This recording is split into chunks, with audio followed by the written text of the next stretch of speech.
urban fantasy, historical fantasy, and comic books. That has been my last 2 weeks of January here. Hi, welcome to another weekly update. This one is covering the last 2 weeks. I mentioned when I finished reading Tall the Hounds, the 8th book in Malazan, I was going to spend the rest of January just kind of catching up on a bunch of things that have been kind of hanging around my currently reading shelf for too long. And I have like a main reading project, which is currently Malazan, probably followed by Cosmere after that. But separate from that, I have just reading I do in bed at night on my Kindle. And books that are in that sort of reading area are things that I read over a much slower period of time.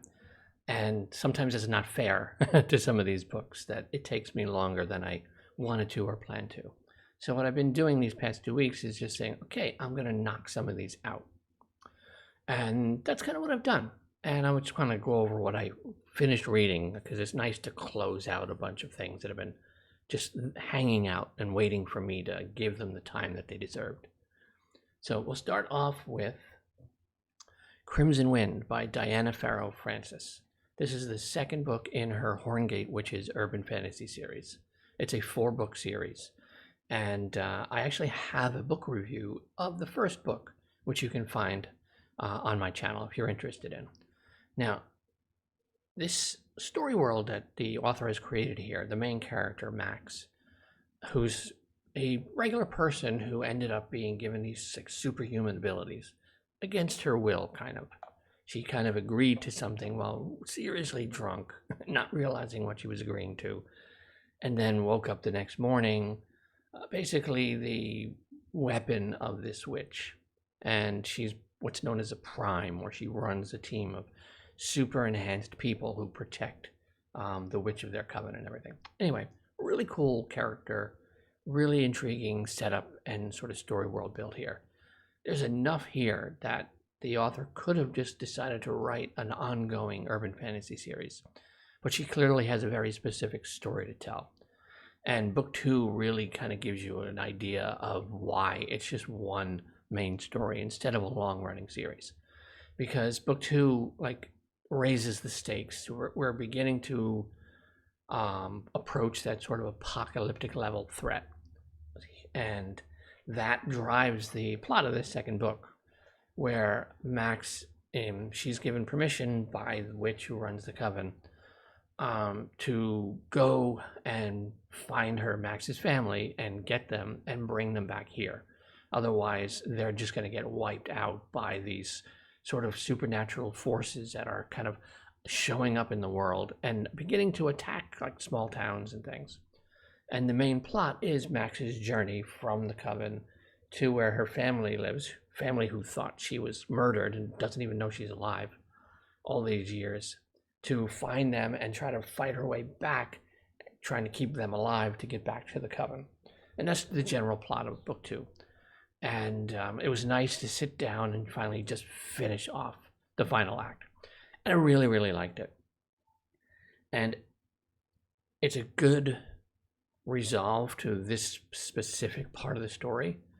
Plus, it really sets up the second half of this story as a whole, because Max ended up having to make a deal with this sort of entity. It was very, very powerful, but it was the only way to save everyone at the coven. And this being has now, after agreeing to that, saved them and is letting Max also go and get her family. But it's going to call in its chip as soon as she gets back.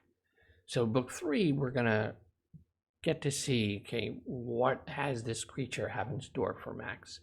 Because I get the idea that the third book, we're going to follow Max going into this sort of supernatural realm with this being, and then we're going to follow the all the other people, because there's a second main POV, which is this other sort of supernatural prime from a different coven who's ended up with them, and him and Max are kind of have this very electric relationship that's been building with each other. 2 very like alpha female, alpha male, who are trying to find a way to work together where you never have 2 primes in the same place at the same time.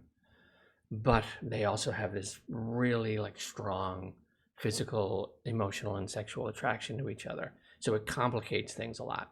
But he's the other POV, and the books like rotate between these two as POV characters. So I'm really looking forward to the third book to see, because Max is going to be off, by the looks of it, doing this separate thing, and then he's going to be the main POV carrying us, the rest of the people we know, forward with him. So looking forward to it. I really like this series, and I have, I think, it's 5 books. I don't know if it's total 5 books or that's just all that's been written, but there's another urban fantasy series by Diana Farrow Francis that will be the next read from her once I'm done with these last 2 books. Next up is this other urban fantasy book called Throne by Phil Tucker. This, I think, was one of his first published works. And I don't know if it was originally self-published or not, or if it was like a regular traditionally published. I'm not sure. I think he has more recent books that might be regular, like high fantasy or stuff. But this was, like, again, one of his early things. And this follows the story of these 2 separate women, 2 POVs again in this one. I think it's Maribel, who's in a very dark, dark place. She has lost her baby, had a miscarriage, and she comes to believe that the baby was stolen, whether it's physically stolen or its spirit was stolen by some demonic forces. And she's going on this sort of journey into this sort of supernatural realm to try to find who did this, and if there's any way to retrieve either the baby in any real way. So we're following her journey, which is a pretty dark journey. And we're following this other young woman named Maya, who's I think a Brazilian immigrant, and this all takes place in New York City. And she's not in the best of places because she's an immigrant and no longer has her parents around. She's kind of being exploited in terms of work. And she's working like a sweatshop kind of place. But she has a chance encounter with someone who clearly is supernatural in some way, who takes away her ability to speak to anybody else. And that starts her on this other sort of supernatural path where she goes down into, like, below the city and enters this sort of supernatural realm, and unfortunately comes to the attention of some pretty demonic entities who begin to chase her. Now, I will say this. I'm not someone who's prone to DNFing my books. It's not something I do often. If I was someone who was prone to DNFing, I would have DNF'd this book a while ago. I'm glad I didn't, because I really enjoyed the final act of this book, and I enjoyed the final act enough to make me want to actually go and look for more recent books written by this author to see how he's progressed as a storyteller. But this was a bit of a struggle because you have these 2 separate plots that there's nothing to indicate they're connected in any way other than that's just what you're expecting is going to happen at some point. But I think the struggle for me was, it isn't until like 55% of the way into this story where the author finally clues you in on, gives you some idea of what this actual story is even about. And that's a really long way to go into a story before you really begin to tell the reader what they're even reading about. Now, I get that there's the big reveal that might happen as you begin the second half of a book. That's fine. And that's what happens here. But you can't not have anything happen, like reveal-wise, before that. And that's kind of what this book does. You're just following what she's doing and following what she's doing. And there's no rhyme or reason as to why the story is being told and where these completely disparate plot lines might be eventually heading towards a convergence. And then you finally get his chapter where, from Maya, her point of view, where you begin to discover, oh, okay, here's what's going on. And once you got there, the rest of the book, my interest peaked because, okay, I have some anchor now to understand where the story is going and what it's about.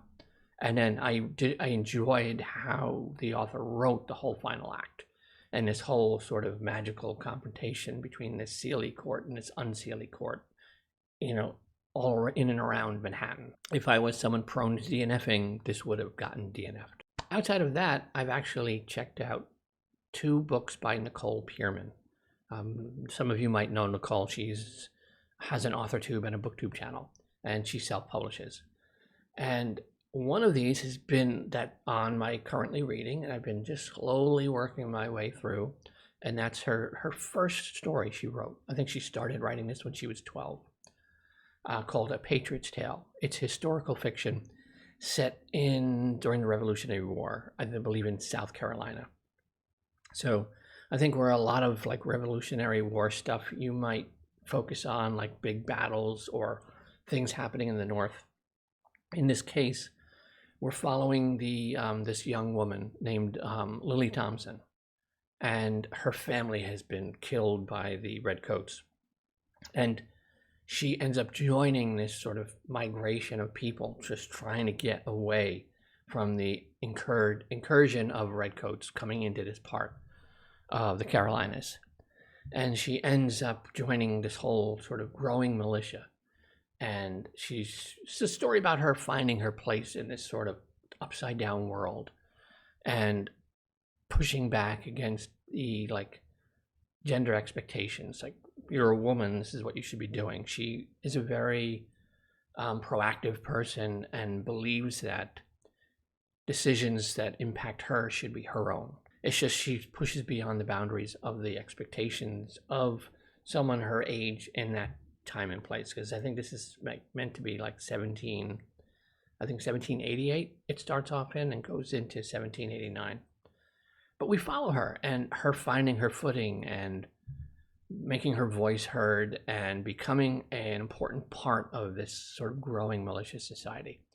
And then her taking proactive steps to sort of voluntarily become a prisoner of this sort of Redcoat army, this Redcoat captain who's the main antagonist. So she can gather intel and try to get intel back. So I like the setup here a lot. And overall I enjoyed the book. It does have some growing pains because it's something that, again, she started writing at a very young age and has gone through a lot of rewrites and a lot of revisions. So there's a little uneven pacing at the beginning, but it finds its rhythm as you get into the meat of the book. And I really enjoyed the whole final act and the showdown and confrontation that she's been particularly building towards once Lily arrives and joins this whole group of militias. And it gets into like the politics of the time, not from like the big players on the continent, but just locally, people like scrapping for resources and food and like raiding supply trains from their enemies, and it's kind of a like cat and mouse feeling each other out because neither side has a large enough force to just deal with the other side. And it's kind of a race to see which group is going to find a way to get that sort of supremacy before their ultimate clash happens. So I really enjoyed this story overall. I've read her Danu's Curse already, and that's kind of like a Celtic magic in early Ireland, and I really enjoyed that one. And Two Foxes is, I think, her most recent one. I think it just got a new cover, and that's going to be next up in terms of her, as far as her novels go. And she has some urban fantasy she's writing under a pseudonym. The first 2 books are out, and I think the 3rd book is coming out soon. So that's going to go on to my urban fantasy reading at night sort of little list as well. So looking forward to seeing how she dives into the urban fantasy side of storytelling. After that, I read this thing called Paradise Found.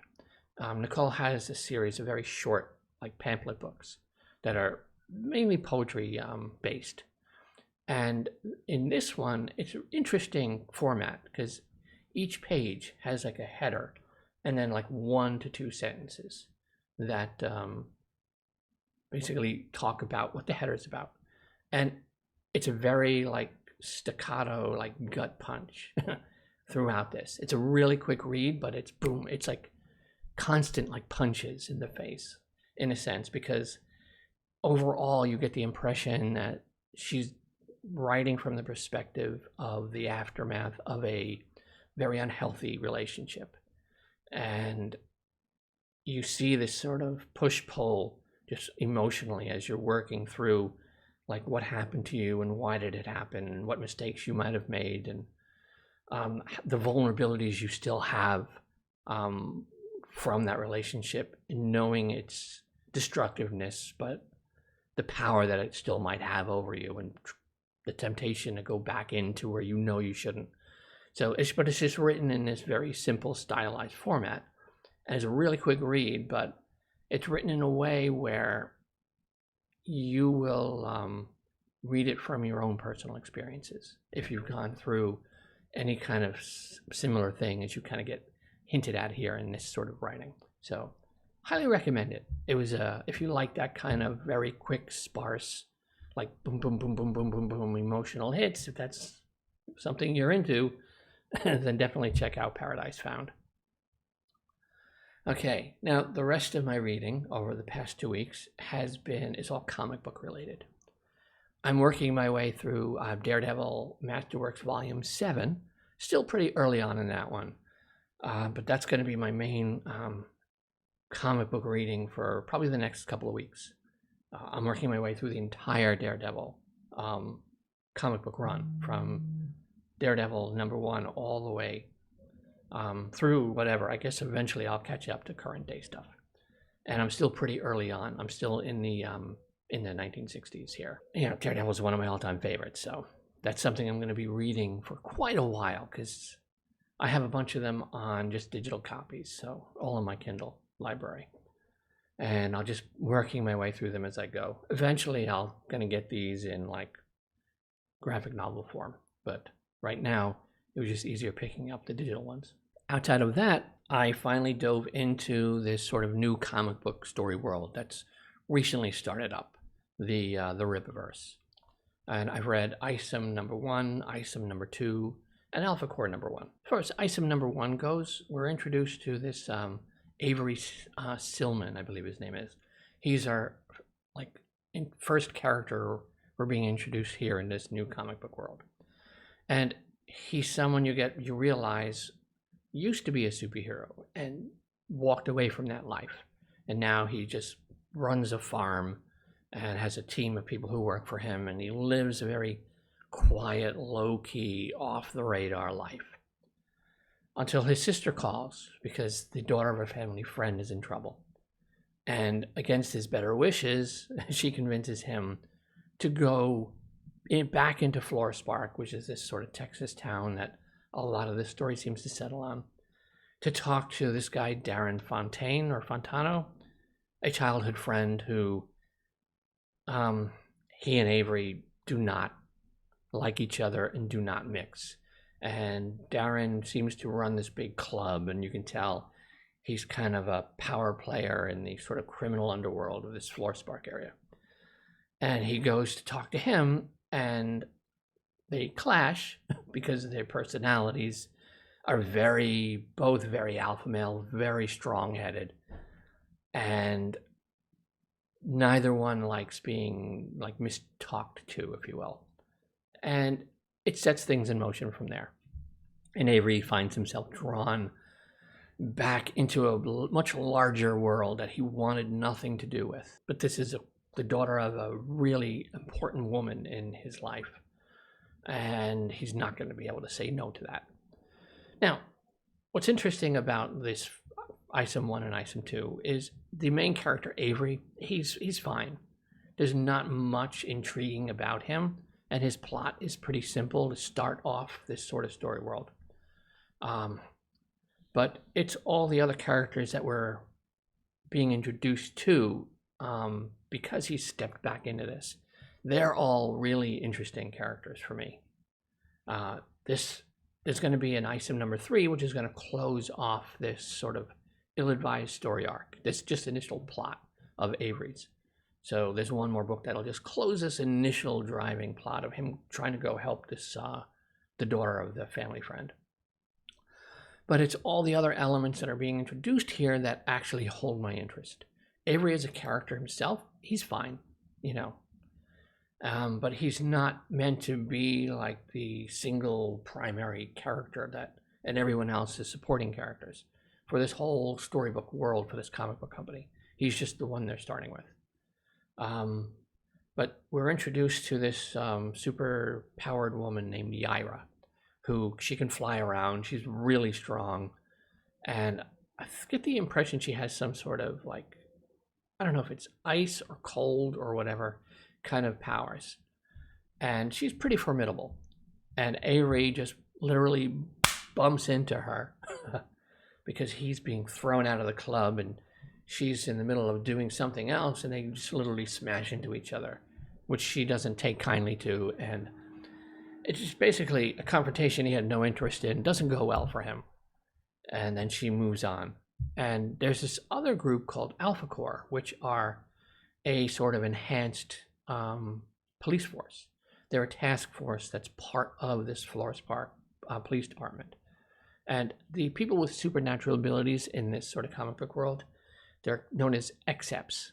And they're a team of Exeps who get called in by the main police force when the police encounter Exeps that they can't handle themselves. And so there's just a brief introduction of this Alpha Corps team. This Brian Solari, Ingrid Valdez, and Braxwell, the three of them. And they seem to have some history with Yaira. But, you know, Avery is just like, I don't want to be involved in any of this stuff. I'm just trying to help a friend. But what I like about the first book is all these other pieces. Yaira interests me a lot. And, you know, she has the potential to be like, you know, when you think of like Marvel, you think of characters like Storm or Rogue or other, you know, characters along those lines, even Jean Grey. So many others that have come and gone in the X-Men in particular that have like are pretty strong women with that you don't want to mess with. And Yaira has the potential to become one of those here for this sort of story world. We'll see. But she interests me, and Alpha Corps interests me a lot. The first book is really just the introduction of this main character and this city and some of these other like players. And I have the impression that there's a lot of things being introduced here that we just don't catch or don't know are important. Just conversational moments.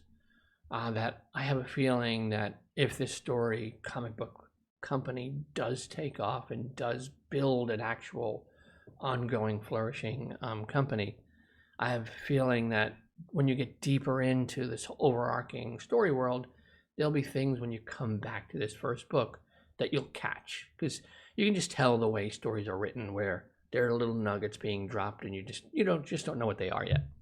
Now, we will say this about the writing in these first two books. It's Eric July. It's his company. He's not a comic book writer, but he's been a fan of comic books for pretty much his whole life. And he's fine as a comic book writer. It's not his strength. The characters seem to be his strength more than the writing. There's a bit too much tell that rather than show. And I think it's just the growing pains of someone learning how to write a comic book story, where he's just trying to get foundational things just like through dialogue established. And but the writing in ISOM 2 was improved over ISOM 1. So I'm curious to watch his growth as a writer, because he's brought on like some like comic book legends, like real big time comic book people who've been working in the industry for decades and decades are on board writing some of his other titles now. And I think they'll be good mentors to see how his writing can develop into a proper comic book writer. Because I would say that the tell part of the dialogue, in the first half of the first ISOM book, you could see it's someone just learning the craft as they go. But I like the setting a lot, and I like all the other characters who have been introduced a lot. Now, where Avery is going to go as a character, I don't know. We're just meeting him now, and he's not a superhero at this point. He's someone who walked away from that world. And in in ISOM number 2, we got our first little flashback that gives us an indication of what caused him to walk away in the first place. But now that he's being drawn back into this world, I think he's kind of beginning to realize that it might have been a mistake for him to walk away. And there are things he can be doing with his abilities to help people but he's been so sort of not selfish in a sense, but perhaps emotionally selfish that he's walled the rest of the society's needs away, or at least his initial, like where he lives and the people he's grown up with. He's walked away from all them in any way he might have helped them. And I think he's now beginning to realize that that might have been a mistake. What I like in the second Isom book is we're introduced to two concepts. One, that there are no multiverse stuff in this story world. From what I hear, Eric is a very adamantly anti-multiverse. He hates multiverses and has no interest in including them. But he does have like other dimensions, other realms, like mystical, magical, demonic, that are going to come into play. And we get our first look at that here in Isom number 2, where these sort of beasts show up and burn down one of his buildings at his farm, which sets him on a path to go to this woman, Sydney Bloodruth, who has this sort of blood magic. And they go looking for his farm manager who's been taken, presumably by these beasts. And they end up encountering a whole sort of group of them that have been coming out of some dimension somewhere. So the book 2 sets up that there's this other much larger sort of mystical, magical, demonic realm that coexists with the main world. And you also learn that there's been some sort of like fracturing apart of the United States, that there doesn't seem to be a full United States anymore, that there was some war that happened where Texas, where this story takes place, is part of this broken off sort of realm. Whether it's a part of a country or whether they're their own thing, it's just, you just kind of get a glimpse through some of the dialogue that something big happened where there isn't a singular United States anymore. This second book does a little better job of organically filtering in, or not filtering in, I'm not thinking of the right word, like world building stuff, where it's done a little better than the just blunt, like, as you know, Bob stuff in the first issue. So you already see some level of improvement in his writing here, and hopefully it'll just continue to progress. But we're introduced to like Sydney Bloodruth, who again, really, really intriguing blood magic superhero, or supposedly, whether she's a hero or an antagonist, I don't really know yet.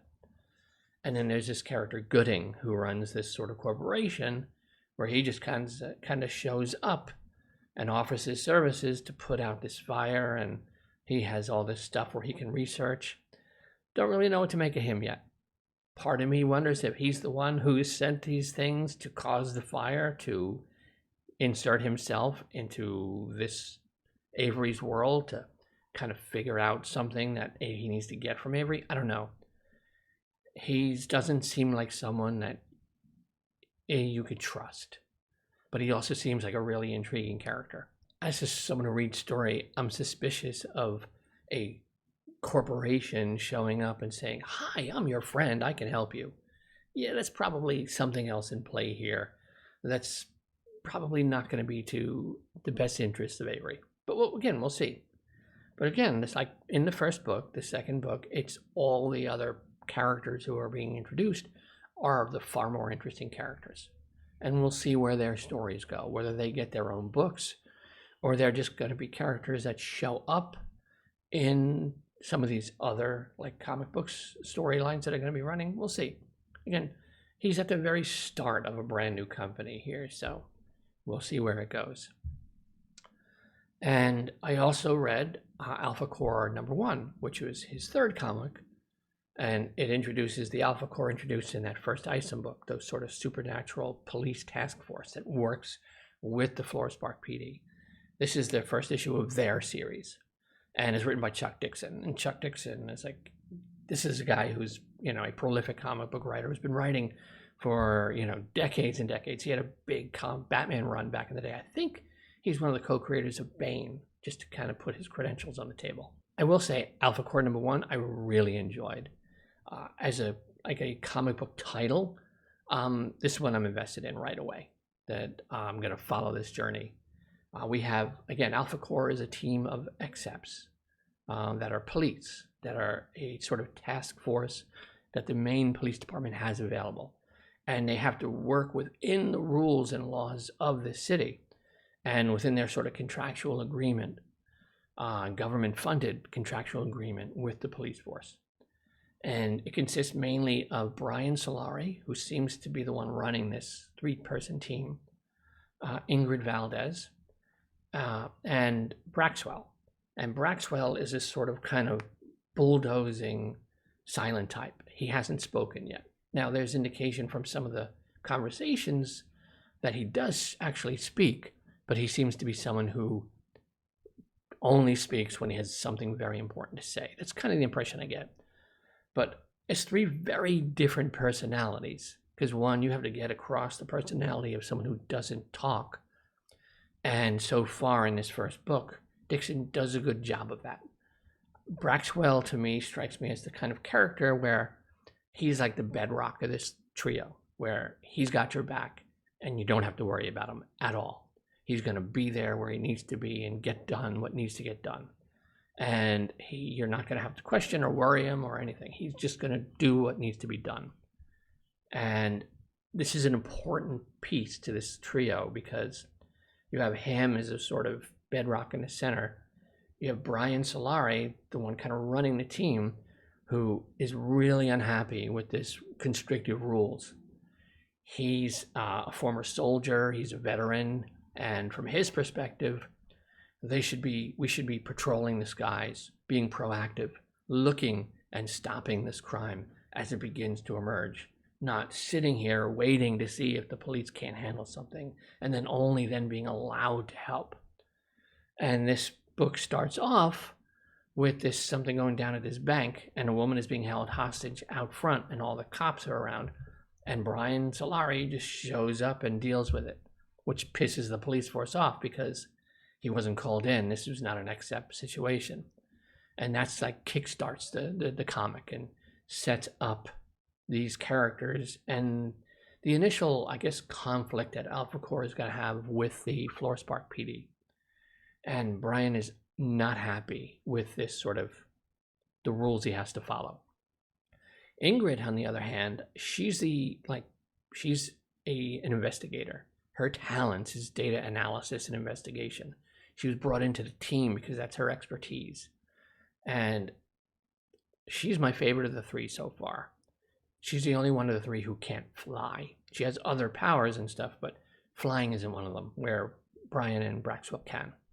So that, adds an interesting dynamic and element to the team where they have to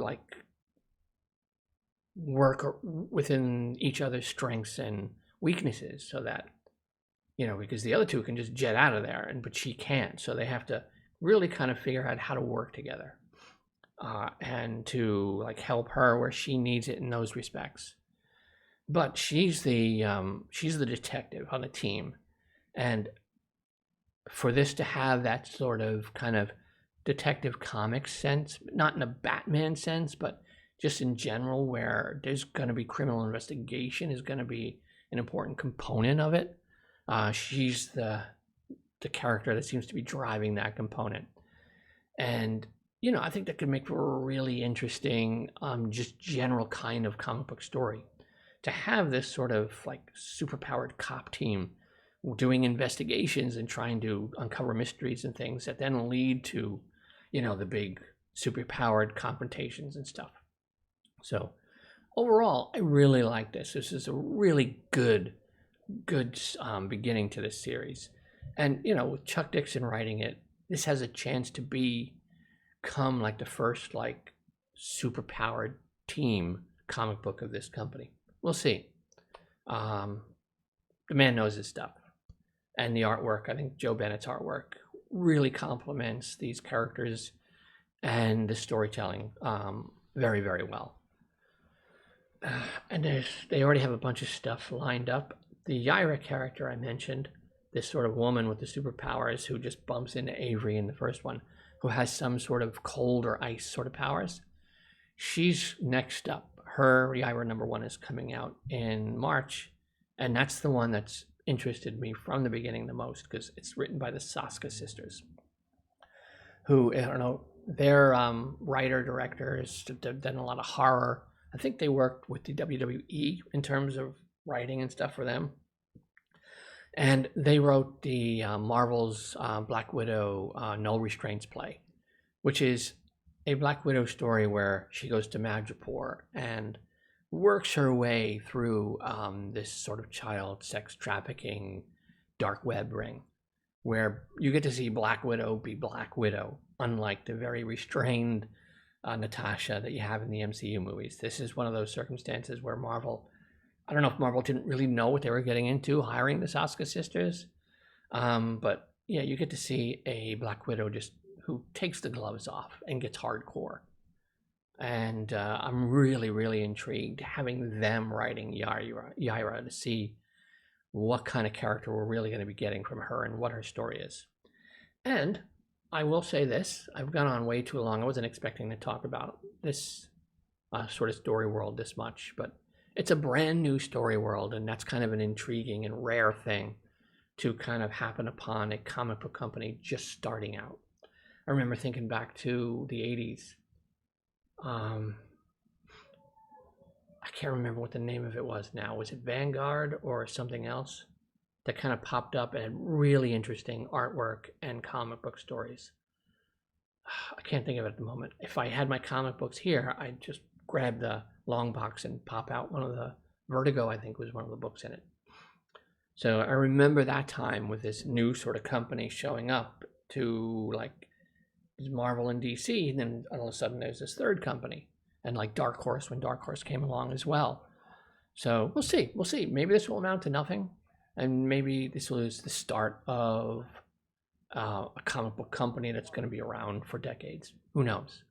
But it's interesting seeing the story world being introduced in the comic book industry. But like I said, for those of you who have read these, if you have, did you catch Yaira in Isom number 2? She wasn't there as Yaira. She wasn't in any sort of superhero outfit. But she was there very briefly in one scene, which makes what's going to be coming even more interesting to me. Because apparently she's working as a contractor for the company Avery's sister works at. So a lot of these things that were just introduced in the first Isom book are a lot more interconnected than you realize at first. And they don't tell you that that's Yaira in this Isom number 2, but if you're paying attention, you pick up that that's who that is. So we'll see. But again, I'm looking forward to seeing how this initial ill-advised arc wraps up in Isom 3. We'll see where Avery goes as a character. Again, he's fine. He's my least interested character for me, which just, it is what it is. But I think part of that is because his plot is very down-to-earth and very simple. There's not a lot to work with yet. But we'll see now that he's kind of stepped back into this sort of Isom superhero role, where that might take him as a character. But again, Alpha Core, super invested in already, and Yaira is the one I'm really, really looking forward to. Because I just love a great female superhero who can stand her own against anybody. And Yaira looks like she's going to be quite the intriguing and challenging character, especially in the hands of somebody like the Saska sisters, who like to push that envelope in terms of storytelling. So yeah, that's been my last 2 weeks. So I went on way too long, way longer than I was expecting to. But it's fun finding out a brand new sort of story world, and we'll see if it amounts to something or nothing. We'll see. But so far, especially the Chuck discs in Alpha Core number 1, there's a lot in that book that I'm really looking forward to seeing where these characters go. So I was going to dive into the next parts of these weekly videos where I go over what I've been watching and all that kind of stuff. But I think I will end this here because I'm about 40 minutes in. And I didn't really intend these weekly videos to end up being hour-long things.